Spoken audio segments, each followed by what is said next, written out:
the sun. I'm taking the future and I'm leaving the past.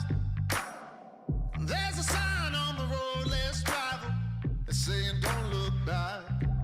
Feel the wind in my lungs, the freedom on my tongue. My visions are becoming clear. Some people call it luck, I call it waking up. I'm only going up from here. It's a brand new day.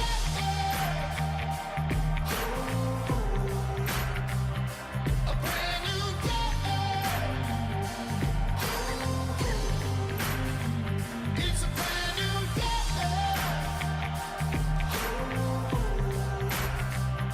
A brand new day.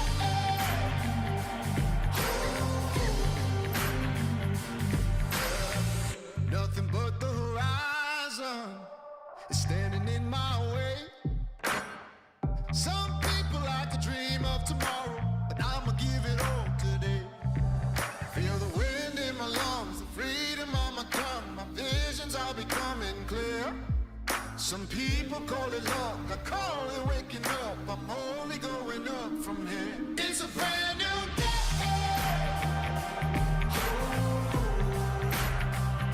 A brand new day. It's a brand new day.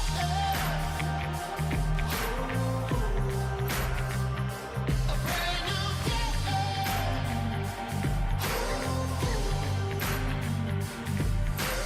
All this time that we've been fighting for the truth. No, don't you worry, child, now. That's what we were born to do. So hold on.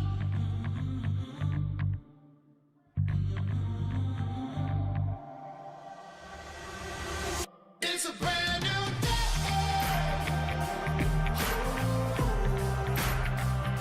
A brand new day. A brand new day. It's a brand new day.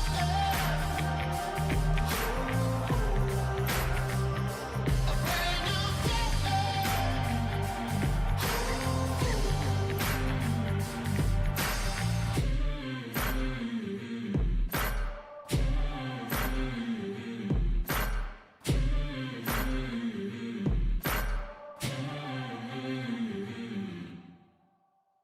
Welcome to the Dire Wolf Show, where we believe that America is exceptional and that our constitutional rights should never be infringed.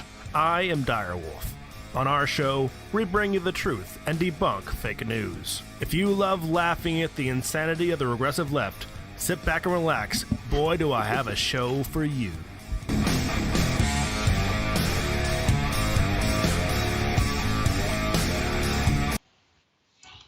Oh my God, there's a white lion on there. That's not supposed to happen. Oh, we gotta remove that. Nothing against White Lion or anything. He's just not here right now. Welcome back, Wolfpack. Dire Wolf here for our weekly news recap from behind enemy lines on YouTube, where speech is not free and the truth is demonetized. That's why we are chronically, permanently, forever and all times demonetized. Oh, I also, this week, I wrote us a special segment where we are sure to be demonetized. If not kicked off, and even our first story is kind of spicy. Oh, if I moved the story order around a little bit, so the first story might not be what you think it is anymore. Okay, well, one of our stories, which may or may not be the first story anymore because Fox, is pretty spicy. You'll have to look forward to. So thank you. Of course, I'm here with Fox Trevize. How you doing, buddy? Oh, not too bad, not too bad. We actually have a regularly scheduled show today. Regular schedule. None of us are traveling. What? Are we even allowed to do that? I don't think so. It's Why would you do that? I don't know why. Oh, Otter Lupus gave us $5. So it's good afternoon, Dire Fox. Hope you guys are having a good Saturday. We are. Thank you very much for the $5. Yes, good Saturday. Thank you very much. Appreciate it. Also, I want to thank you to all the people who make this show possible, who donate to us financially. We appreciate that. I got to add Otter Lupus to this list, I guess. Kaylette, Oriamain, Nathan, Cameron, Tetris Freak, Slowpoke, Thunder Erican, who is female, so I hear. The White Line, and of course, Timberwolf. Thank you very much for making the show possible. We blame you. All this content is not our fault. We're putting it on you because you pay us. But you can also support us by liking, sharing, subscribing. We are not going to grow because of the algorithms. We'll only grow because of you guys sharing it. And if you guys like what we talk about, you find us entertaining to any degree, share us. And also, I mean, like, shame on you for finding this entertaining. Yeah, what is wrong with you people? Definitely. All right. Well, mostly I blame you for this whole thing, so definitely your fault. Alrighty, so our opening funny comment, supposed to be supplied by Dyer, but he was shy, because the funniest thing of all was his face, but we were unable to procure such images. It was deemed classified. I'm gonna need you to work a little harder on your puns. That bit was not your best. I think your face is pretty funny. All right, thank you. I appreciate it. It could be worse. I mean, I've been called far worse things. Dang, by my wife. Well, you didn't come up with a funny comment, so I had to come up with one. So that's more your fault than anything. Fair enough. Got to follow that show format, no matter what. No matter what. All right, into our first story, which if we follow typical show format will take us 50 minutes to get through the first story, but I don't think this one's going to take 50 minutes to go through, so hopefully not. All righty. Joe Biden. All right, so we learned this week some very interesting news. Joe Biden's opinion is different than the White House's opinion. Now, I know what you might be thinking is, well, isn't, the White House, isn't that kind of like a synonymous with like the office of the presidency, which is, the body or group or organization that kind of represents the president? And, shouldn't their opinions be equivalent? You would be wrong, my friend. This week, when Jen Psaki changed up the pace with her White House press briefing by not lying, that was pretty novel when she didn't lie. Yeah, it's a big change of pace. I don't think a lot of us are ready for it. And I think that was kind of news in its own. But what she didn't lie about is what our story is tonight. So she let it slip that the views of the White House and the views of Joe Biden are separate things. That is to say that the President of the United States and the office of the President of the United States are separate entities, each with their own beliefs, values, and possibly their own Joe Bidens. So my question is, if I should probably read my paragraph before I go into my the accidental confirmation that the presidency is distinct from the president came when last weekend Biden made a comment on the situation at the border, telling reporters, "We're going to increase the number.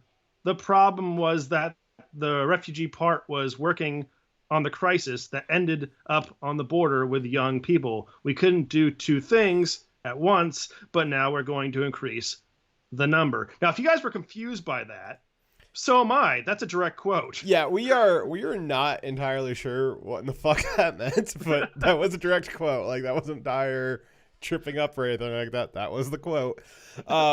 So while we don't know what it means, the important takeaways are that Biden appeared to have referred to a crisis in the context of talking about the border.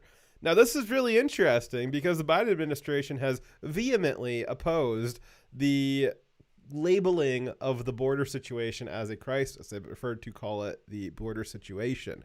It has been White House policy, presumably also, White House policy, not necessarily Joe Biden policy, but White House policy that they are not to refer to it as a crisis at all. And so that was interesting that Joe Biden referred to it as a crisis, or at least suggested there was some kind of crisis in the region of the border. Yeah.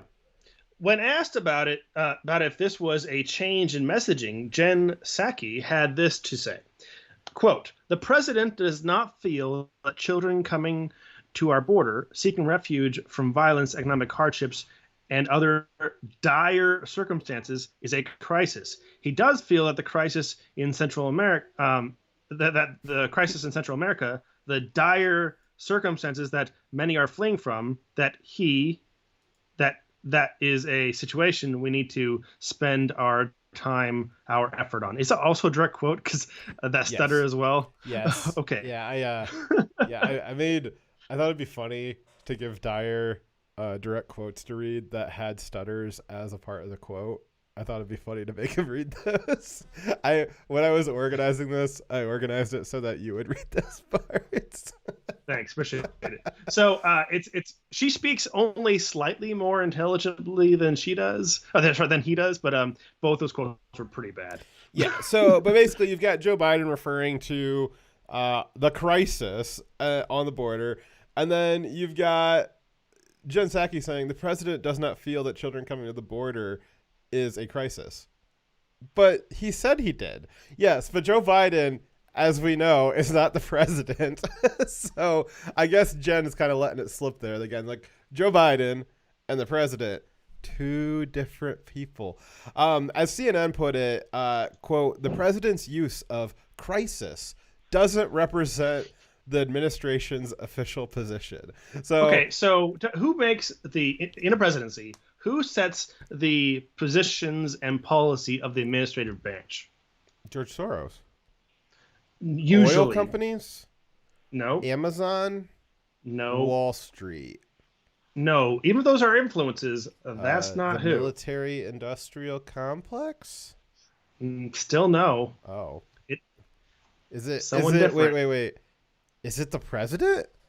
Usually, Oh my it's the God. president who determines the policy and leads the administration, and they follow his lead. She is supposed to be a spokesman for his words. Yeah, but she's not. Like, and we know this, right? So like this is funny because like they obviously in reality, like they're all like misspeaking and trying to double speak to like cover up for themselves.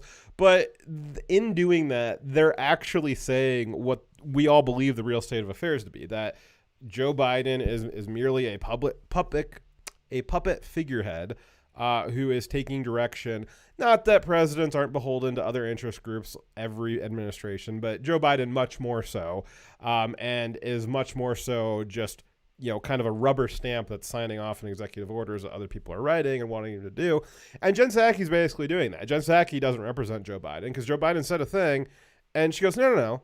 That's not what the White House wants, though. The White House, she's representing the White House, which, again, like Dyer's saying, it's kind of strange. You know, we know in reality with corruption and stuff like that, yeah, okay, maybe the interests of the White House and the office, maybe sometimes they're a little bit tangent to the interests of the president.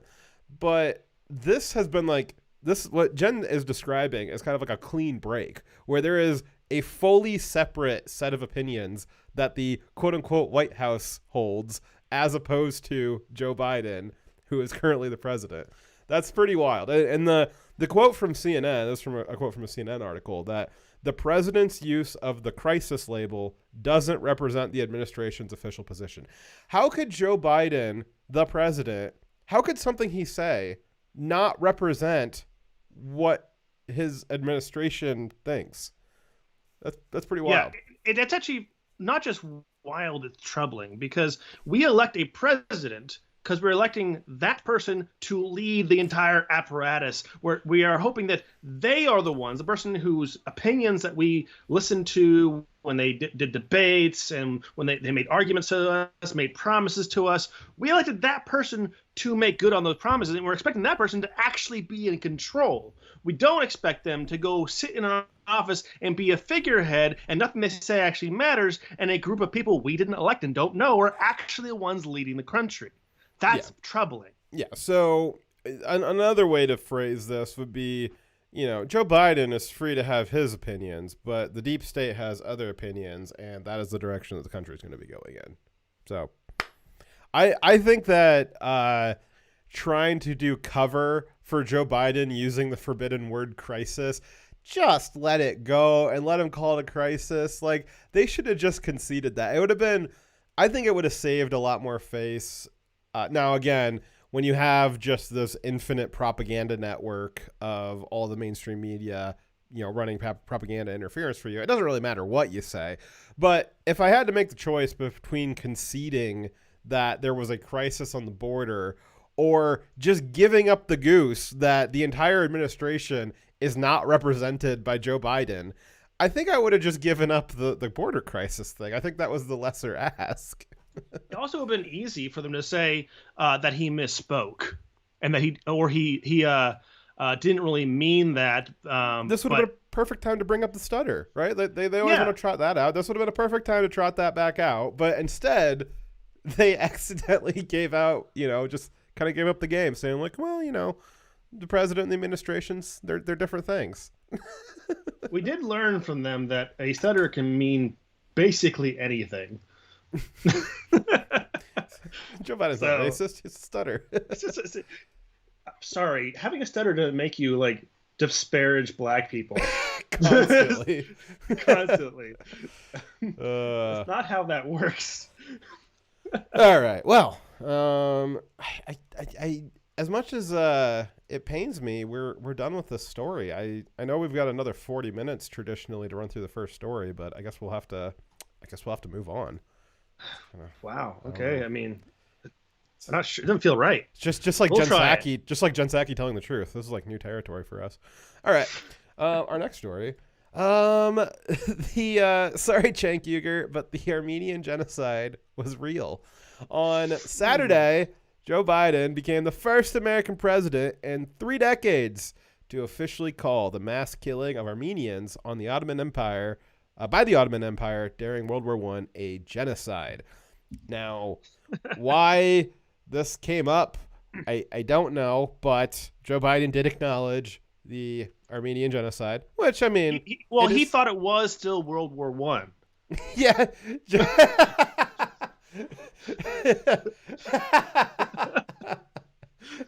Like, hey, this thing just happened yesterday. Nobody's talked about it. I think we should address this. It was all the news. It was fresh news during World War I. Just wait till he reads the sequel. He's like, man, that was a good Armenian one. genocide was terrible, but you know what? I'm pretty sure Hitler's going to keep true to his word. Yeah, that Hitler guy. We better watch out for him. He has orange hair, right? So, anyways, poor Rip Chunk Yogurt.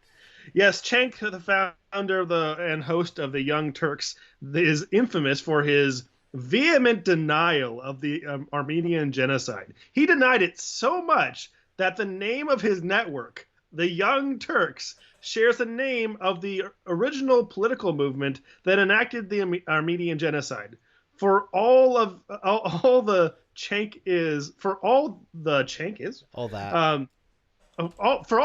is, that right there is pretty ballsy. It's like, you know what, this strong opinion that I have, back when I'm, pretty young, I'm sure this is never going to blow up in my face. I'm not going to pick this pretty, I want to call it edgy, but pretty hot button topic of name for my network. It's not going to become a problem later on. Definitely not. And that's mostly the reason why we're covering this. Again, like I said, I don't really know why this was a thing today, that Joe Biden was acknowledging this today of all times. I think there's other more current events. Not that it's not worth bringing up from time to time, but I thought it was funny because Cenk is so well known for having denied the Armenian genocide. And as we all know, he's a pretty staunch Democrat supporter. And, he must be hurting today to see that, he's probably going to post his Joe Biden L on Twitter that, it probably hurts him to see Joe Biden acknowledge that and acknowledge that he was wrong. Now, we'll be honest. Cenk has, since his younger days, he has admitted that, yes, the Armenian genocide denial was a position that he used to hold. So he acknowledged that he did hold that, but he denies that he holds it currently. He says that he learned some new things and that he did believe that in the past, that it never happened, but he has since seen evidence that it did happen. In the same breath, though, he also denies the name of his organization, the Young Turks, is in any way a reference to or support of the original Young Turks that committed the genocide that he used to deny. He says that the name just means any group of young progressives. To put this situation into perspective, imagine that someone had a history of fierce Holocaust denial, then making a media organization called the Young Nazis, but then claiming... No, the Hitler Youths. Yeah. Well, and then they would claim, oh, well, I did used to deny the Holocaust. Oh, that's going to get clipped. But no longer. And, I don't deny the Holocaust, but I don't see any reason to change the name the Young Nazis. It's really just a reference to socialism. It's not about that group that committed the Holocaust. No, that I previously denied. No. This is just about socialism. So if somebody did anytime that. I think of progressivism, I always think of the Turks. Yeah. Just put it in perspective. If somebody did that and they're like, well, I just going to keep this name. I'm going to stake my claim there and just keep it to be the Young Nazis. But, I believe in the Holocaust.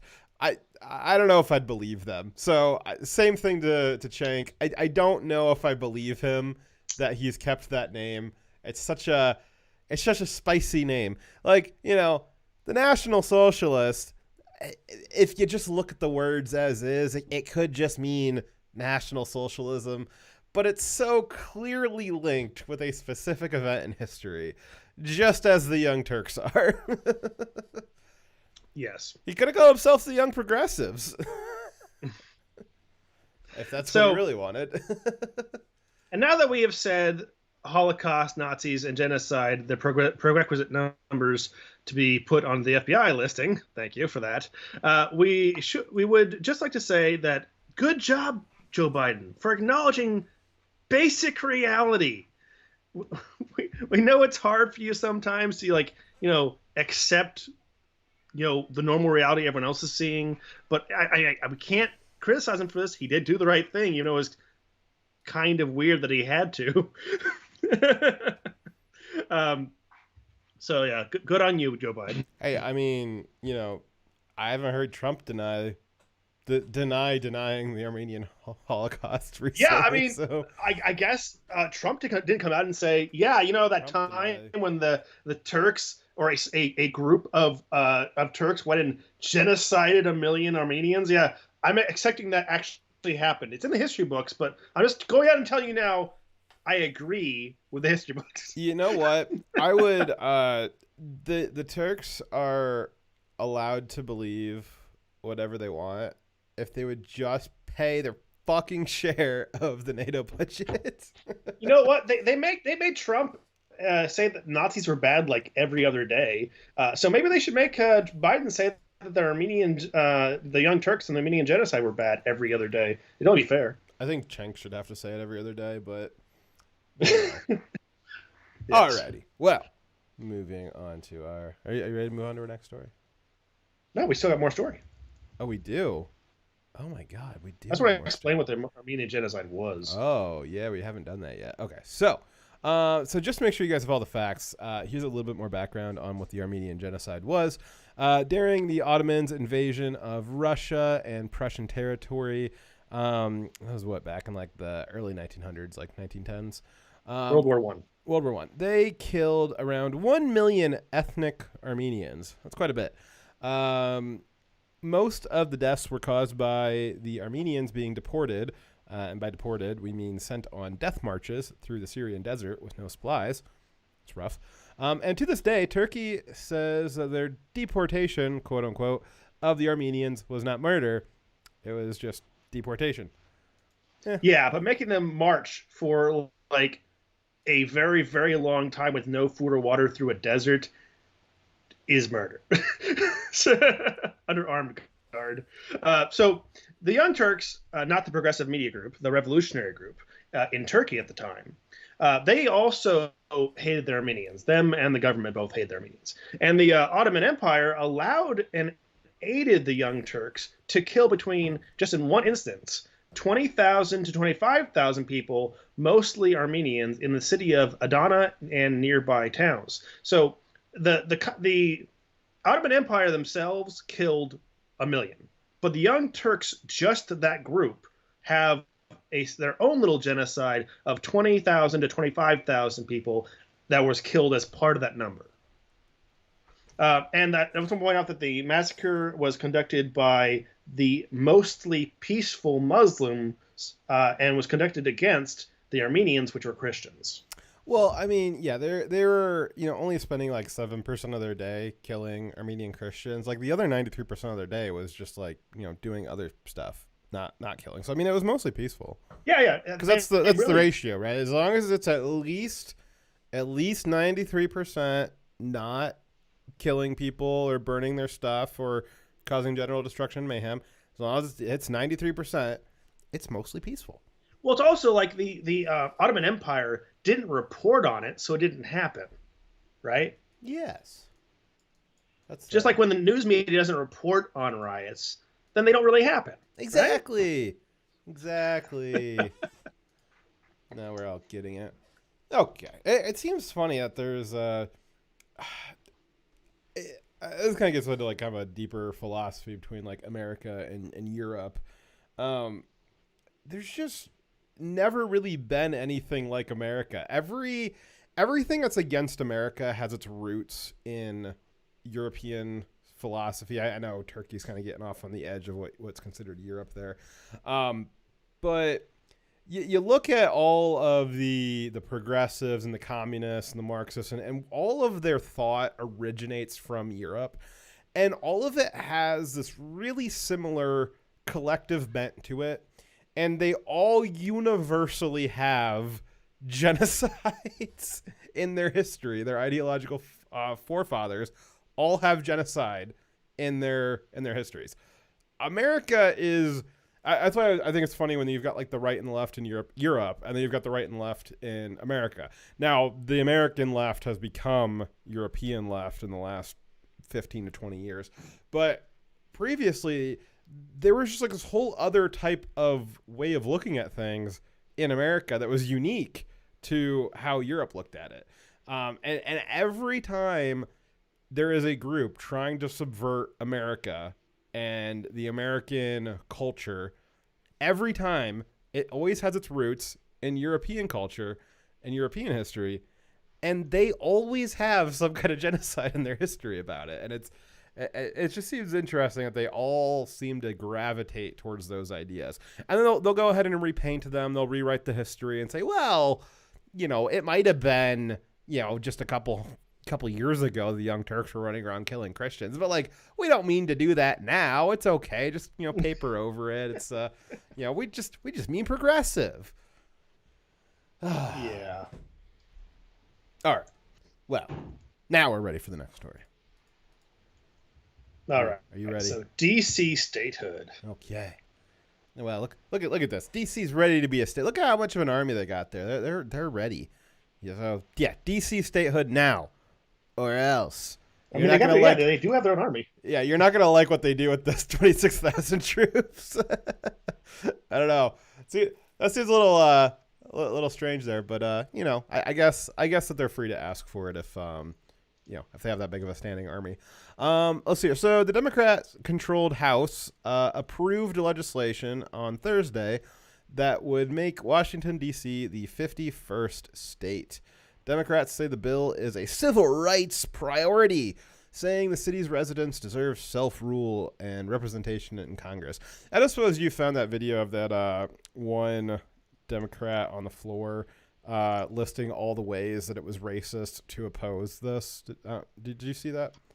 I didn't. I'll have to see if I can find it while you're reading your spot. Why don't you keep reading this and I'll see if I can find it. Okay.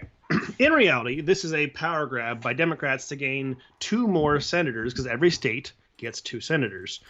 D.C. is a Democrat stronghold, as D.C. is full of the kind of people who desire to be close to power, and all the lobbyists and big money. They all live in D.C. and D.C. has a lot of wealth and it houses most of the elites and those who serve them. So, in D.C.'s population is 692,683, which is actually larger than the entire state of Wyoming, which has 580,000 population. But the question isn't should these people it isn't whether or not people should be represented. We're not saying that the 692,000 plus shouldn't be represented. The question should be, should they be represented by a state of DC, and should they be living in DC? That's a more important question. Do you have that video? I did find it. So let's okay, let's play that video. This is quite aggressive. Mr. Speaker, I have had enough of my colleagues' racist insinuations that somehow the people of Washington, D.C. are incapable or even unworthy of our democracy. One Senate Republican said that D.C. wouldn't be a, quote, well-rounded working class state. I had no idea there were so many syllables in the word white. One of my House Republican colleagues said that D.C. shouldn't be a state because the district doesn't have a landfill. My goodness, with all the racist trash my colleagues have brought to this debate, I can see why they're worried about having a place to put it. The truth is, there is no good faith argument for disenfranchising over 700,000 people, Mr. Speaker, most of whom are people of color. Point of order. Mr. Speaker, I move the gentleman's words be taken back.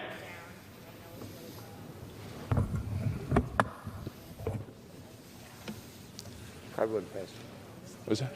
Probably wouldn't pass. The gentleman's time was not timely. Mr. Speaker, point of order. Was not timely. The gentleman from New York will proceed. The rules say make the point of order when the words need to be taken. So they go on to argue about whether or not they should be stricken. Typically, it is tradition and in the rules, typically, that when you are meaning to address one of your colleagues in the House or the Senate, that you address the chair and that you are not to make disparaging remarks directly at another specific colleague, that you are to address the chair in generalities. And so him pretty blatantly calling out specific members for being racist, and not a very good call out, but yeah, that's probably not the most appropriate thing. But as you can see, that's what the reasoning for the Democrats wanting DC to be a state is. As with all things the Democrats want, if you oppose it, you're a racist. Why? It doesn't matter. You're just a racist. Let them do what they want. So, in 1790, the state of Maryland and Virginia ceded land from each state to create the new District of Columbia. It is called a district intentionally to distinguish D.C. from states. The purpose of this was to make it so that no state housed the capital. No one state had influence and control over the seat of power where laws were made and where the power for the nation, and that it wouldn't show favoritism to one state or another. It was its own entity that was not a state. It also doesn't function with all the same autonomy of a state. It is very dependent on the local the states of Maryland and Virginia for which it came from to survive. It can't survive without them. It doesn't have the same services or resources to do that. Now, D.C., the district, it is, as Dyer was mentioning, it's specifically referenced in the Constitution. It's outlined what it's supposed to be in the Constitution, but it also has was mentioned in the Federalist Papers, which the Federalist Papers kind of give context to the Constitution. They're kind of the writer's notes, the addendums to it, to try to explain what the Constitution meant. And so when people are doing interpretation of what did the Constitution mean, a lot of people will turn to the Federalist Papers. So in Federalist 43, James Madison argues that the national capital needs to be a district that's distinct from the states, and that did make its way into the Constitution. And the reason why, as Dyer said, it needs to provide for its own maintenance and not be controlled by any particular state. They did have a previous Congress, which I think I don't think that was I think that was the Continental Congress, perhaps, that was in Philadelphia, that was attacked by an angry mob known as the Pennsylvania Mutiny of 1783. And Madison wrote that this would emphasize the need for the government to see to its own security and not to rely on any particular state or locality that wasn't the federal government. Ultimately, Article 1, Section 8 of the Constitution grants the power to Congress that, quote, to exercise exclusive legislation in all cases whatsoever over such district, not to exceed 10 miles square, as may by concession of particular states and the acceptance of Congress become the seat of government for the United States. So one of the interpretations for the phrasing exclusive legislation in all cases whatsoever has been interpreted to mean that Congress has the ultimate authority over the district, thereby limiting local self-government by the city's residents. So now, again, the Founding Fathers envisioned that the Congress would devolve some of its power to local authorities, that the idea that they would still be able to decide on, like, water and utilities and policing and things like that. But the idea was that they would not have any kind of broader authority over what the federal government did in its own district. Yeah. So should the residents of D.C., who are Americans, obviously, should they have representation? Absolutely. Yes, absolutely. They should be citizens of another state. Look, most of the people who are going there for their official duties in government are already living in D.C., but citizens of another state. The congressmen that go there, their teams, their clerks, the people that work with them to help make them law, those people are citizens of the state they come from. Now, and they are working there. Now, do you know what the really insidious thing about this bill was? Now, again, it's widely believed that this will not pass the Senate. It will not make it past the filibuster unless they remove the filibuster, but it's a different story. Do you know what the real insidious part about this bill was, Dyer? What? It doesn't actually eliminate D.C. It shrinks the D.C. district, and so there'll still be a D.C., and then it takes the rest of the land that it shrunk off and makes that into a new state. So yes. We would still have D.C. It doesn't actually turn D.C. into a state. It just turns part of D.C. into a state, and we still have D.C. so that, presumably in 100 years, we will again have the problem of like, well, new D.C. needs to be a state too. What makes more sense, Fox? Should those people have this tiny little state that is dependent on the states around it for most of everything become a state? Or does it make sense for the people who live in that small district that was seeded from two other states, that those people be residents of those two states or of a different state? So who did you say? Was it Maryland and Virginia? Yeah, Maryland and Virginia, they donated the land. They said, we will give up. Yeah, and that's a big deal. That's a big deal, especially back then, to say, hey, we got this land and we're going to just give it to the federal government. Again, you're talking about back right after we fought a war against big centralized government. You have some states saying, we are willing to make a sacrifice and give up some of our land. You got life, liberty, and the pursuit of property. Property was one of those things. We are willing to give up our property to a centralized government. That's a big deal back then. Maryland and Virginia gave it to the federal government to use for the federal government. If the federal government no longer has use for it, they should pass it back to the states that gifted it to them.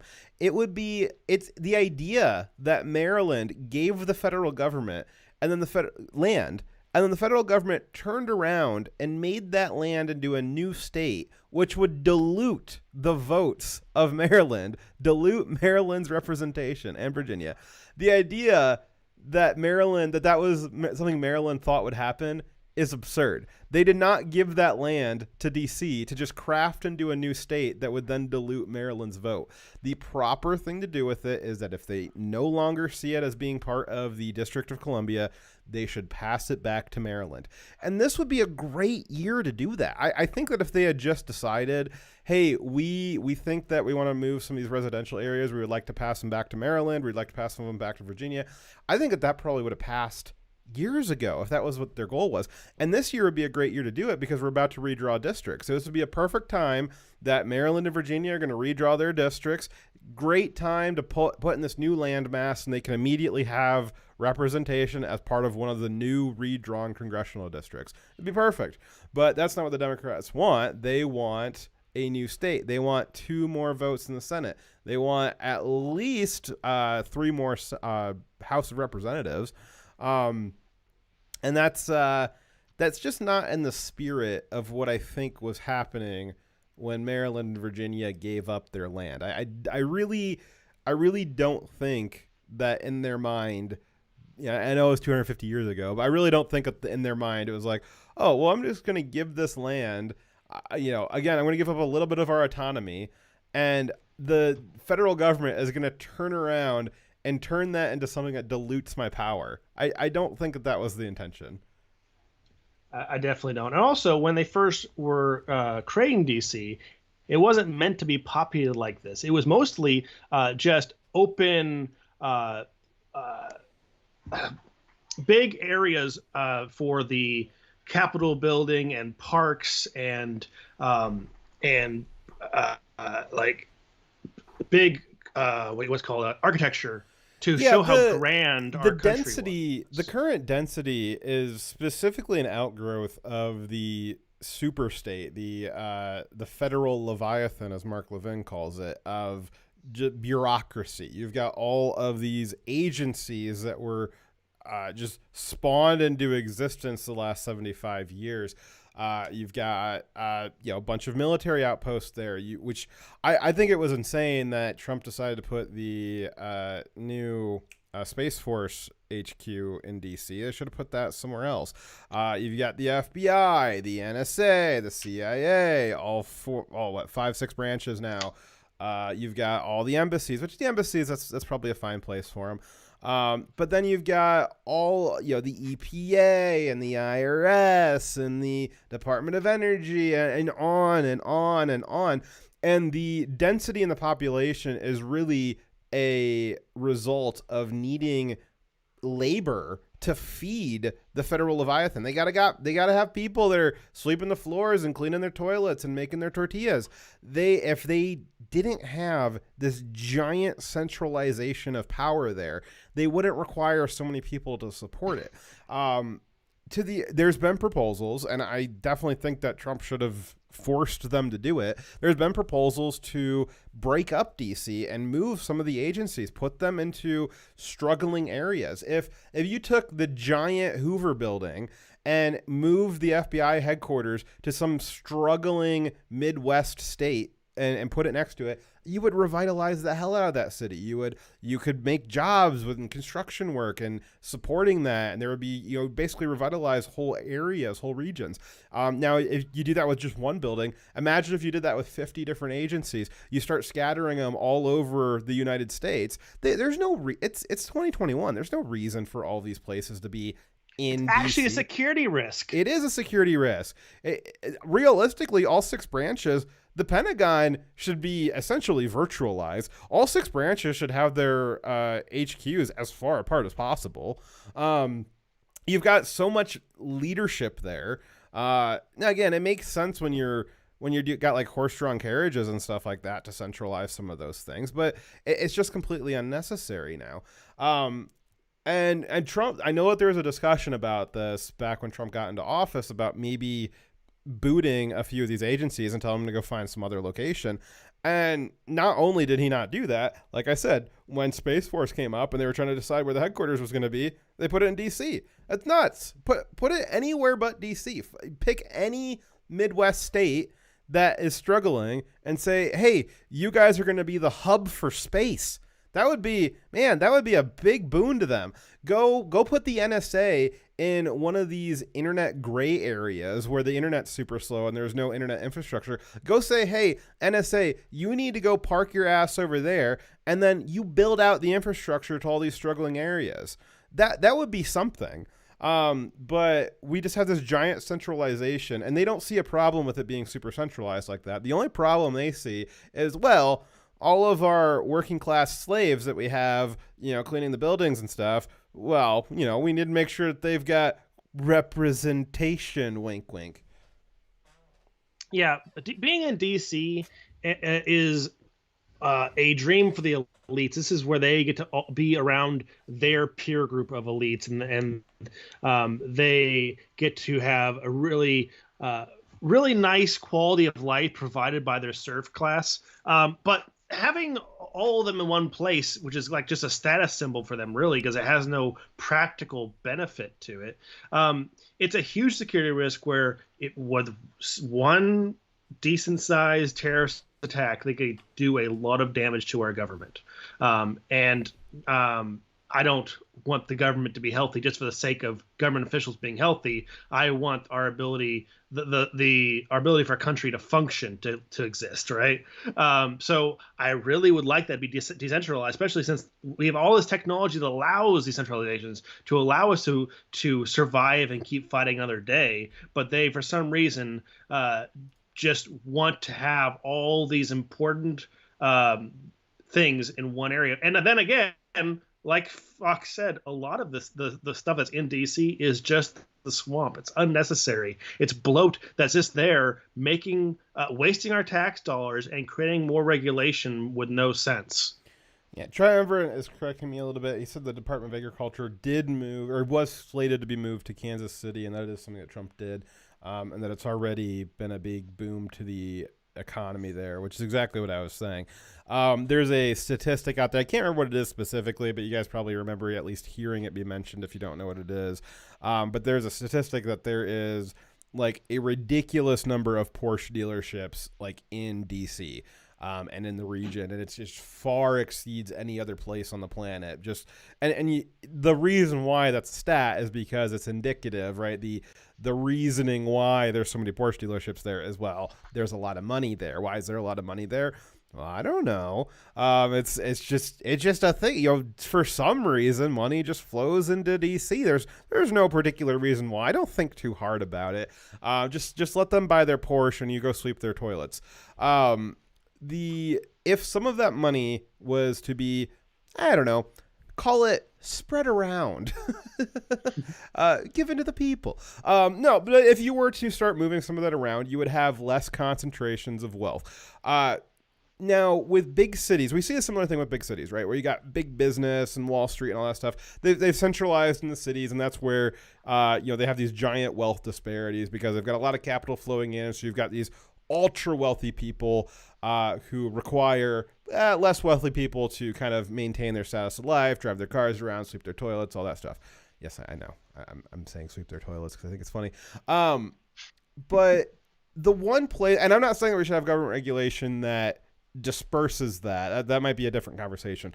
But the one category where government could control centralization of power and resources is itself. It purposefully centralized all of the bureaucracy in one physical location in the same way that businesses tend to aggregate in cities. But the difference is the federal government could just decide we're not going to centralize. We're going to make sure that this concentration of wealth is spread out across the country. That would be a much better way of doing things. But that's not what we see.